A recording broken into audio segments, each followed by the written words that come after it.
All India Radio presents Morning News.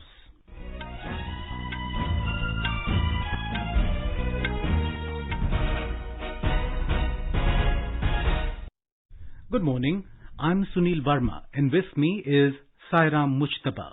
The headlines.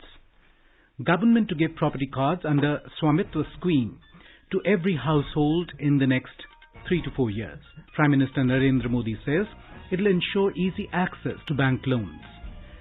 Health Ministry considering to use more than one COVID-19 vaccine to cater to large population size. Gst Council to meet today to discuss compensation issue. Railways to upgrade all non-AC sleeper coaches to AC ones for high-speed trains. India and China to hold 7th round of military-level talks today for de-escalation of tension along LAC. And in tennis, Rafael Nadal beats Novak Djokovic to win his 13th French Open men's singles title.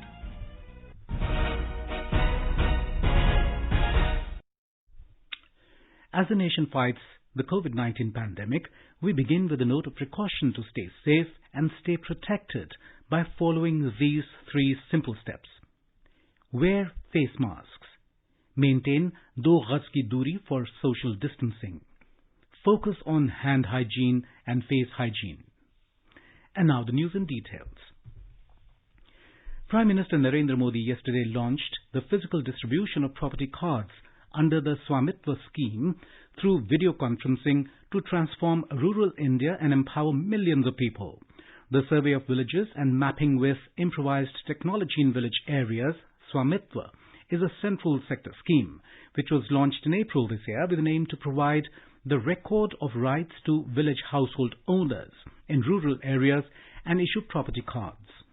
Speaking on the occasion, the Prime Minister promised to give such property cards to every household in the next 3 to 4 years in every village of the country. 1.25 crore से ज्यादा लोग उन्होंने registry करवाई है। आत्मनिर्भर भारत अभियान में देश ने एक और बड़ा कदम उठा लिया है। स्वामित्व योजना गांव में रहने वाले हमारे भाइयों बहनों को आत्मनिर्भर बनाने में बहुत मदद करने वाली है और अगले 3-4 साल में देश के हर गांव में हर घर को इस तरह के प्रॉपर्टी कार्ड देने का प्रयास किया जाएगा। स्वामित्व योजना भी हमारे गांवों में अनेकों विवादों को समाप्त करने का बहुत बड़ा माध्यम बनेगी। The Prime Minister said, now the beneficiaries will have a right, a legal document of owning their houses through property cards, which will help them further to avail loans from banks and other financial facilities. Property card गांव के लोगों को बिना किसी विवाद के property खरीदने और बेचने का रास्ता साफ करेगा। प्रॉपर्टी कार्ड मिलने के बाद गांव के लोग अपने घर और कब्जे की जो आशंकाएं रहती थी उससे भी मुक्त हो जाएंगे। कोई आकर के अपना हक जताएगा, झूठे कागज दे जाएगा, ले जाएगा, सब बंद। प्रॉपर्टी कार्ड मिलने के बाद गांव के घरों पर भी आप बैंक से आसानी से लोन ले सकते हैं, पैसे मिल सकते हैं, आपके हाथ में आ सकते हैं। The Prime Minister said the initiative will prevent illegal capturing of their properties. He said 1 lakh beneficiaries from Haryana, Karnataka, Madhya Pradesh, Maharashtra, Uttarakhand and Uttar Pradesh have been handed over the legal papers of their houses. Mr. Modi expressed happiness that such a huge work is being done on the birth anniversary of 2 great sons of India, Bharat Ratna awardees Lok Nayak Jayaprakash Narayan and Nanaji Deshmukh. Speaking on the occasion, Rural Development Minister Narendra Singh Tomar said, unprecedented work has been done by the government under Prime Minister Narendra Modi for unprecedented development in rural areas. इससे निश्चित रूप से ग्रामीण क्षेत्र में निवास करने वाले हमारे बंधुओं में विश्वास भी जागृत होगा, उनकी प्रॉपर्टी भी बढ़ेगी, प्रॉपर्टी का उपयोग भी होगा और उनके परिवार में जो नई पीढ़ी आ रही है अगर आगे कुछ काम करना चाहती है तो यह प्रॉपर्टी उसके विकास में भी निश्चित रूप से काम आएगी। The Prime Minister will release a commemorative coin of 100 rupees in honor of Vijayaraje Scindia today through a virtual ceremony. One of the founding members of BJP, Vijayaraje Scindia, is popularly known as the Rajmata of Gwalior. The coin is being released in celebration of the birth centenary of Vijayaraje Scindia. The special commemorative coin was minted by the Finance Ministry as part of these celebrations. This coin will be released by the Prime Minister on her birth anniversary today.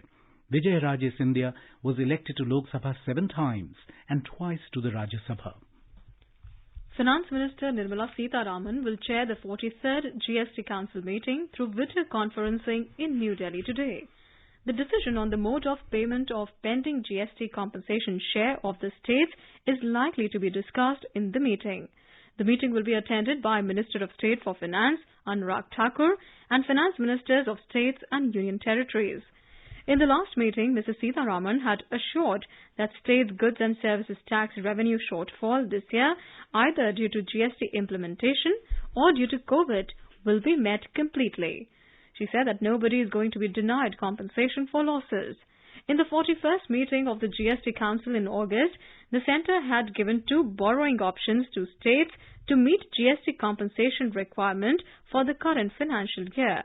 The states can borrow either 97,000 crore rupees from a special window facilitated by the RBI or 2,35,000 crore rupees from market.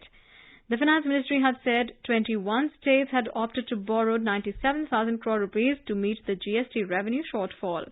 However, other states did not choose any option and wanted the centre to borrow and pay the shortfall. The digital payments have increased nearly 6 times in India in 5 years, according to the latest RBI data. Concerted efforts by the Reserve Bank of India to move to a non- and less cash economy pushed digital payments at a compounded annual growth rate of 55.1% between 2015-16 and 2019-20. The digital payments rose from 593.61 crore rupees in March 2016 to 3,434.56 crore rupees in March 2020. Railways has decided to upgrade all non-AC sleeper coaches to AC ones for high-speed trains. It will upgrade all its trains capable of running at a maximum speed of 130 km per hour and beyond with special air-conditioned coaches. Railway Ministry said that the decision will only impact high-speed trains, and all existing mail and express trains with a maximum speed of up to 110 km per hour will continue to ply with sleeper coaches. Railways is working on a massive plan to upgrade the railway network to high-speed potential. Tracks on Golden Quadrilateral and Diagonals are being upgraded to cater to speed of 130 km to 160 km per hour. Speed potential of some of the corridors has already been upgraded to 130 km per hour. Railway Ministry said wind and weather factors demand that only certain types of coaches run on higher speed. With the commencement of Kharif marketing season KMS 2020-21, the government continues to procure Kharif 2020-21 crops at its MSP from farmers as per its existing MSP schemes, as was done in previous seasons. Paddy Procurement for Kharif 2020-21 has gained momentum with increasing the quantum of procurement in procuring states and start of purchase in some new states. Food Corporation of India, along with other government agencies, has procured nearly 38 lakh metric tons paddy with a total MSP outflow of over 7,159 crore rupees to more than 3.22 lakh farmers. Based on the proposal from the states, approval was accorded for procurement of 30.7 lakh metric tons of pulses and oilseeds for Kharif marketing season 2020 for the states of Tamil Nadu, Karnataka, Maharashtra, Telangana, Gujarat, Haryana, Uttar Pradesh, Odisha and Andhra Pradesh. In Madhya Pradesh, campaigning for by-elections to 28 assembly constituencies is in full swing. Polling will be held on November the 3rd. More from our correspondent. There are about 63,68,000 voters in these assembly constituencies. In view of the COVID-19 pandemic, the Election Commission has reduced the number of star campaigners of national and state level political parties in the election campaign. The State Chief Electoral Officer Veera Rana informed that in these by-elections, corona-infected patients will also be able to cast their votes. चुनाव संबंधी प्रत्येक गतिविधि के दौरान प्रत्येक व्यक्ति mask लगाएगा। जिन मतदाताओं के पास मास्क नहीं होगा, उन्हें मतदान केंद्र पर पर मास्क उपलब्ध कराया जाएगा। प्रत्येक मतदान केंद्र पर सैनिटाइजर, साबुन और पानी की उपलब्धता सुनिश्चित की गई है। Election officials also informed that postal ballots will be issued to corona-infected voters for the voting, whether they are in home isolation or admitted in COVID hospitals. Sanjeev Sharma, AIR News, Bhopal. In Bihar, a comprehensive plan has been chalked out to protect 7.69 lakh polling personnel from COVID-19. This polling staff will be deputed during the 3 phases of the state assembly elections. All the polling staff would undergo compulsory health checkups. The Bihar Medical Services and Infrastructure Corporation, or BMS-ICL, has been entrusted to supply the COVID-19 protective kits. Each kit will contain 1 hand sanitizer, 6 3-ply face masks, 1 face shield and 2 hand gloves. Security personnel deployed at polling stations will also get COVID-19 protective kit. In the first phase, around 2.26 lakh polling personnel will be catered to. The State Health Department Secretary, Pratyay Amrit, said that these protective kits are being packed at different districts. The voters will have to undergo compulsory thermal scanning. At the polling stations, there will be an arrangement of thermal scanner, hand sanitizer and hand gloves for the electorate. More details from our correspondent. The process of nomination is slow in the 94 assembly constituencies for the second phase of assembly elections. Last date for making nomination is 16th October in this phase. In the Grand Alliance, Congress and RJD has not released their list of candidates. Sources said the declaration of list of candidates has been stuck due to contention on 4 assembly seats. Meanwhile, Mukesh Sahni-led VIP, which forged alliance with BJP, has declared its 4 candidates. The party has got 11 seats in the seat-sharing deal. Mukesh Sahni will contest from Simri Bakhtiarpur Assembly constituency. Dharmendra Kumar Rai, AIR News, Patna. You are listening to the morning news on All India Radio. A reminder of the headlines before we move on. Government to give property cards under Swamitva scheme to every household in the next 3 to 4 years. Prime Minister Narendra Modi says it will ensure easy access to bank loans. Health Ministry considering to use more than 1 COVID-19 vaccine to cater to large population size. Gst Council to meet today to discuss compensation issue. Railways to upgrade all non-AC sleeper coaches to AC ones for high-speed trains. India and China to host 7th round of military-level talks today for de-escalation of tension along LAC.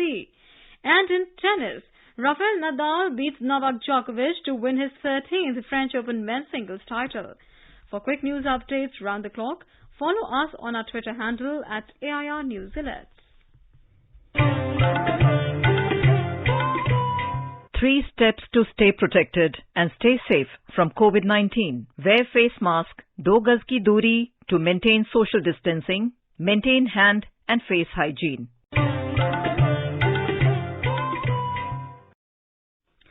The government is considering to use more than 1 COVID-19 vaccine to cater to the large population size. Health Minister Harshvardhan said, considering the large population size of India, one vaccine or vaccine manufacturer will not be able to fulfill the requirements of vaccinating the whole country. He was responding to people's queries on his social media accounts as part of the 5th episode of his Sunday Samvad. The Health Minister said, India may have to tie up with more than one vaccine manufacturer to ensure that everyone in the country receives protection against the coronavirus when a vaccine becomes available. Dr. Harshvardhan stressed the need for making sure that the most vulnerable groups get it first. He said, all COVID-19 vaccines currently in India are in the phases 1, 2 or 3 of trials with results awaited. Dr. Harshvardhan has urged people to take all precautions during festive season. He also asked people to avoid assembling in large numbers during the festivals. He also warned the people against complacency, saying masks must be used even at places of worship. सर्दी के मौसम में यह देखा गया है कि प्रदूषण बढ़ने पर सांस की बीमारियां बढ़ जाती हैं। सामान्य रूप से वायरस ठंड और शुष्क जलवायु में लंबे समय तक जीवित रहते हैं। इनमें इन्फ्लुएंजा वायरस प्रमुख है। इसके अलावा कोरोना के 4 अन्य प्रकार के वायरस भी हैं जो सर्दियों में तेजी से फैलते हैं। इसलिए कोरोना वायरस के संक्रमण से बचने के साथ साथ आप कोरोना से बचाव के लिए सभी जरूरी व्यवहारों का पालन अवश्य करें। The Delhi Disaster Management Authority, or DDMA, has issued fresh guidelines, including strict adherence to COVID-19 safety protocols for holding congregations and large events ahead of Durga Puja and Ram Leela celebrations. In an order, Delhi Chief Secretary and Chairman of DDMA's State Executive Committee, Vijay Dev, said all event organizers will have to obtain requisite permission from the concerned district magistrates for organizing the events, besides obtaining permission from all other authorities as per applicable laws and rules.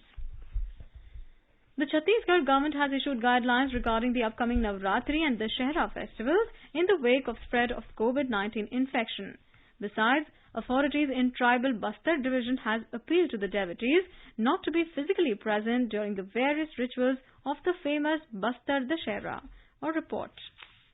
In Chhattisgarh, the number of corona-infected patients has reached to almost 150,000. Meanwhile, the state government has issued guidelines regarding the Navratri festival, stating that no devotees will enter the pandal of Durga idols without face mask. The organizing committees will have to make arrangements for sanitizer, hand wash and thermal screening in the pandals. The idol of Ma Durga should not be more than 6 feet. During the Dussehra festival, the organizers will be allowed for the Ravana combustion program after they furnished an affidavit to follow the relevant guidelines. No more than 50 persons will be able to participate in the program, and the height of the effigies of Ravana shall not exceed 10 feet. Bastar Dussehra of Chhattisgarh is also very famous. It is said to be the longest festival in the world, lasting 75 days. Vikalp Shukla, AIR News, Raipur.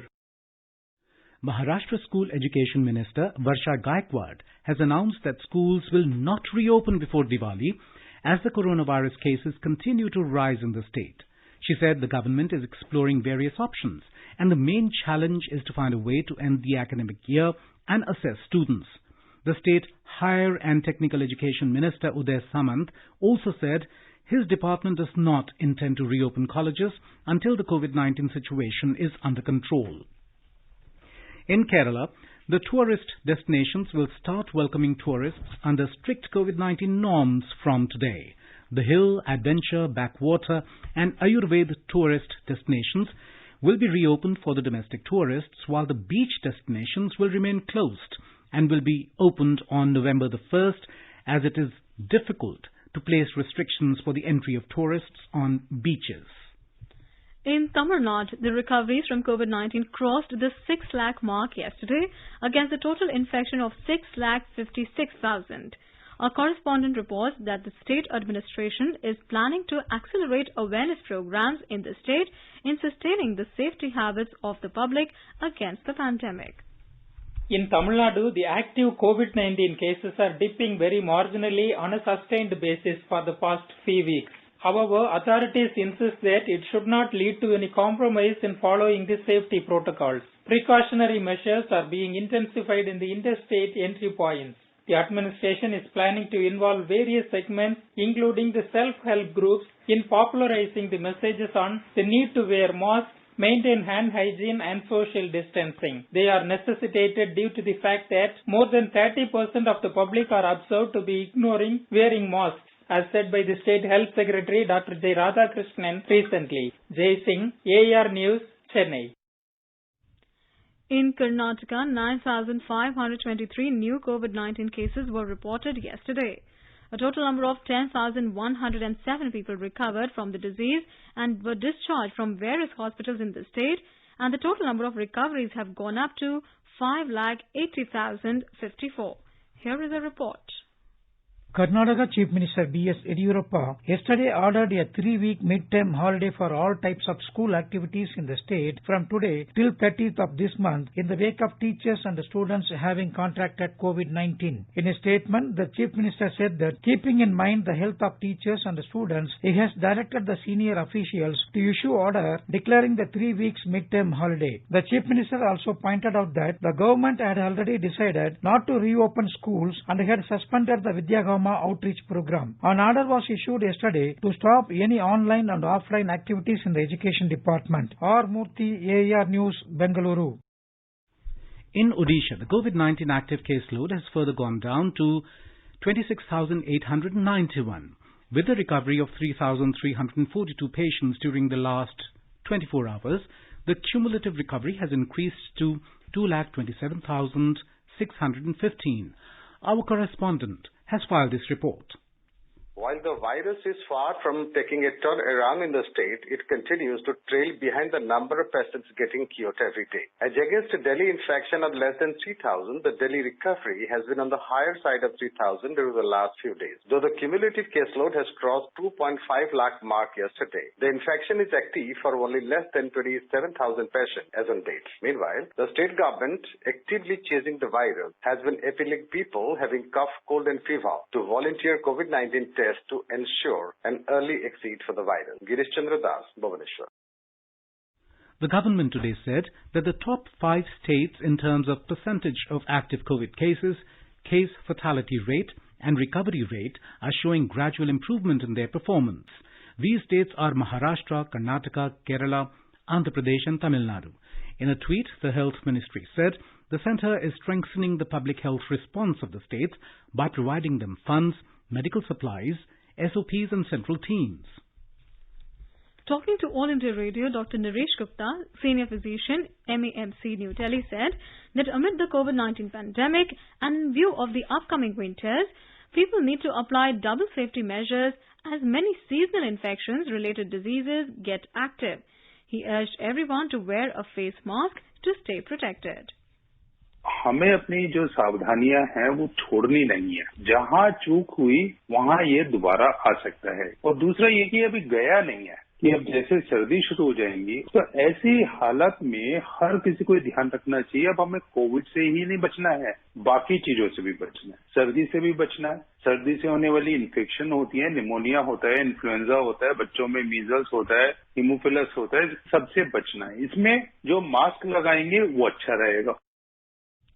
This is All India Radio giving you the news. चलो मिलकर एक शुरुआत करें, चलो एक फैसला आज करें, मास्क नहीं तो टोकेंगे, कोरोना को रोकेंगे, चलो एक इरादा करते हैं, चलो कुछ वादा करते हैं, मास्क नहीं तो टोकेंगे, कोरोना को रोकेंगे. India and China will hold 7th round of military-level talks today in another attempt to de-escalate tension along the line of control. The talks will take place in Chushul on the Indian side of the LAC. More from our correspondent. The 7th round talks at Chushul to work out measures to preserve the peace and tranquility are to begin in couple of hours. Lieutenant General Harinder Singh and his successor in 14th Corps, Lieutenant General P.J.K. Menon, are leading the Indian delegation. Sources associated with the talks process said China also sending a senior-level foreign ministry official in their delegation after India included a senior diplomat, Joint Secretary East Asia Navin Srivastava during the 6th round of talks held on September 21st. The talks mainly focus on disengagement of forces from several friction points, especially finger area of Pangong Tso, to ease the unprecedented tensions on the border between the two countries. Ramesh Chandra, All India Radio News, Leh. Defence Minister Rajnath Singh will dedicate 44 bridges made by Border Roads Organisation across 7 states and union territories to the nation through video conferencing today. These bridges have been built in border areas of Ladakh, Arunachal Pradesh, Sikkim, Himachal Pradesh, Uttarakhand, Punjab and Jammu and Kashmir. Today is World Arthritis Day. The objective of the day is to create awareness among the people about rheumatic disorders as well as to sensitize government and policy makers about the disease. This year, the theme of this day is "It is in your hand, take action which is more relevant during COVID times." Talking to AIR News, Head of the Department of Rheumatology, AIIMS, New Delhi, Dr. Uma Kumar said, arthritis disease not only affects our joints but also other organs. Don't abuse your joints by putting extra pressure on them by working in a wrong posture, because it results in accelerated wear and tear leading to what we call as degenerative arthritis or osteoarthritis. Avoid being overweight or obese. Refrain from smoking. Eat healthy and nutritious food. Do physical activity of 30 minutes every day. And also contribute towards keeping your surroundings clean, be it air, water or land, because air pollution, recurrent infections, be it viral or bacterial, predisposes to arthritis. Be free from arthritis. In tennis, Rafael Nadal beat Novak Djokovic 6-0, 6-2, 7-5 to win his 13th French Open and equal Roger Federer's all-time record of 20 Grand Slam titles last night. For world number one Djokovic, the defeat ended his hopes of an 18th slam and of becoming the first man since Rod Laver in 1969 to win all four major titles. Twice. In women's doubles, Timea Babos and Kristina Mladenovic retained their French Open title. In IPL cricket, Mumbai Indians beat Delhi Capitals by 5 wickets in Abu Dhabi last night. Opting to bat first after winning the toss, Delhi posted a competitive 162 for 4 in 20 overs, riding on Shikhar Dhawan's unbeaten 69 from 52 balls and Shreyas Iyer's 42 of 33. Earlier, in another fixture, Rajasthan Royals beat Sunrisers Hyderabad by 5 wickets in Dubai. In today's encounter, Royal Challengers Bangalore will take on Kolkata Knight Riders in Sharjah at 7:30 in the evening. India Meteorological Department has said the southwest monsoon is unlikely to withdraw from the rest of the country until next week, further extending the rainfall season. The ongoing depression over the Bay of Bengal, a cyclonic circulation, is likely to intensify into a deep depression in the next 24 hours. In Telangana, the administration has been put on high alert and officials have been asked to be vigilant in the wake of a heavy rainfall warning issued for the state for the next 2 days. And now let us take a look at the weather update for the day. The national capital Delhi will have mainly clear sky. The minimum temperature will be 20 degrees Celsius and maximum will be around 34 degrees. In Mumbai, the sky will be cloudy with light rain. The minimum temperature will be 27 degrees Celsius and the maximum 34 degrees. In Chennai, there will be rain or thunder showers towards afternoon or evening. The temperature will hover between 25 and 33 degrees Celsius. Kolkata will have partly cloudy sky with possibility of moderate rain or thunderstorm. The minimum temperature in the metropolis was 27 degrees Celsius, while the maximum will be around 35 degrees. Gilgit will experience cloudy sky with possibility of rain or thunderstorm or dust storm. The temperature will hover between 10 and 26 degrees Celsius. In Muzaffarabad, the sky will be partly clear. The minimum temperature will be 14 degrees Celsius and the maximum around 33 degrees. And now an overview of today's newspapers. With aim to ease friction, India-China to hold military talks today is the headline in Hindustan Times. Control over LAC hides key to talk, writes the Tribune. The Tribune quotes Health Minister Harshvardhan as saying that the indigenously developed Feluda paper strip test for SARS-CoV-2 diagnosis could be rolled out over the next few weeks. CBI files gang rape murder FIR, reaches Hathras for case file. Headlines The Times of India. PM rolls out property cards, terms it a historical move, writes the Asian Age. GST stalemate may see some solution today is the top story in the Business Standard. Nadal makes it 2020 in 2020, writes the Times of India. A survey reveals that 3 children died daily due to drowning in Sundarbans, reports the Asian Age. And finally, under the caption, Untold Story of Lockdown, the Indian Express reveals that between March and August, there has been a sharp surge in child trafficking. And now, before we end the bulletin, the headlines once again. Government to give property cards under Swamitva scheme to every household in next 3 to 4 years. Prime Minister Narendra Modi says it will ensure easy access to bank loans. Health Ministry considering to use more than one COVID-19 vaccine to cater to large population size. Gst Council to meet today to discuss compensation issue. Railways to upgrade all non-AC sleeper coaches to AC ones for high-speed trains. India and China to hold 7th round of military-level talks today for de-escalation of tension along LAC. And in tennis, Rafael Nadal beats Novak Djokovic to win his 13th French Open men's singles title. And with that, we end the morning news. Have a nice day.